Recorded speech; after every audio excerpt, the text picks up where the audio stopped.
On parle souvent des bienfaits de l'aloe vera pour la peau ou alors pour la digestion. On en trouve sous différentes formes. Mais quelle est la différence entre le jus d'aloe vera et le gel d'aloe vera? C'est tout l'objet de cette vidéo. Au niveau de sa composition, l'aloe vera est riche en eau. C'est ce qui fait qu'il constitue une véritable source hydratante, notamment pour la peau. Il contient également des vitamines du groupe B, comme la vitamine B1, B2, B3, B6, B9, B12.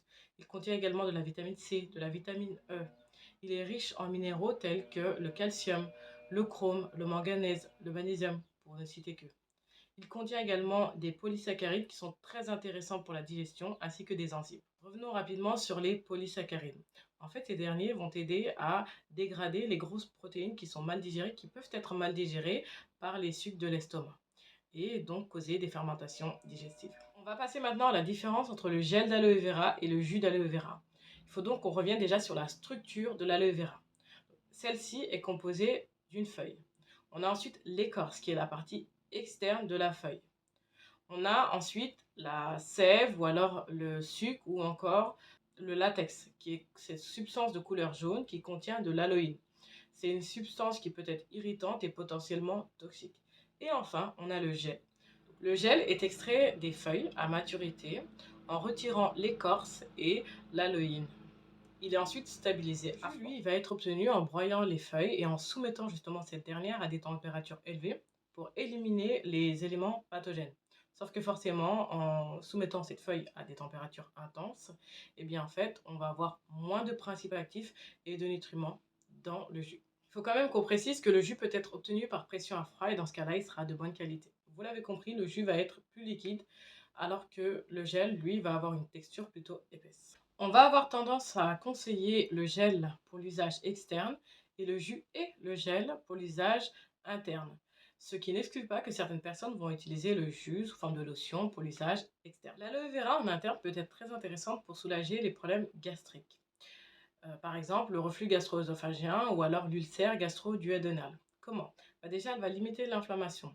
Elle va contribuer à réguler le pH et le gel particulièrement peut créer en fait une espèce de film protecteur sur la muqueuse de l'estomac qui va être agressée, notamment en cas d'ulcère par exemple. Au niveau de la flore intestinale, l'aloe vera en fait va stimuler cette dernière, ce qui peut être intéressant en cas de troubles digestifs du type ballonnement ou alors constipation.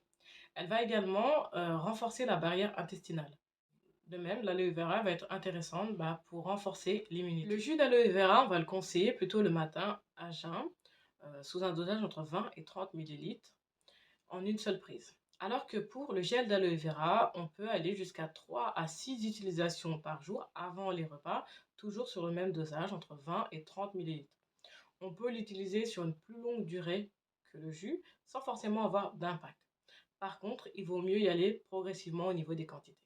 Sur la peau, le gel d'aloe vera va être intéressant dans le sens où en fait il va limiter également les inflammations. Il peut être intéressant pour soulager un coup de soleil, de l'eczéma, du psoriasis. Il possède en fait également des propriétés antifongiques et antibactériennes qui fait qu'on peut également l'utiliser en cas d'acné ou alors de mycose. Par contre, sur le visage, donc l'aloe vera peut laisser en fait une sensation de tiraillement que certaines personnes peuvent ne pas apprécier. Et du coup, dans ce cas-là, il vaut mieux se tourner en fait vers des cosmétiques fortement concentrés en aloe vera. On peut également associer le gel à des huiles essentielles pour l'utiliser comme une crème. De même, on peut utiliser encore ce gel sur les cheveux pour les hydrater et les renforcer notamment. En raison de ces possibles effets toxiques, la consommation de sève ou alors de sucre est déconseillée chez les femmes enceintes. On va également en fait le déconseiller chez les personnes qui ont des inflammations digestives ou alors des douleurs abdominales, des troubles du type appendicite, nausées, etc. Précaution également chez les personnes qui ont des maladies cardiaques. Au niveau des possibles interactions, on va faire attention à éviter d'associer de l'aloe vera avec des produits laxatifs ou alors des produits qui peuvent influencer le taux de potassium, vraiment par précaution. Je pense qu'on a fait le tour, c'est donc la fin de cette vidéo.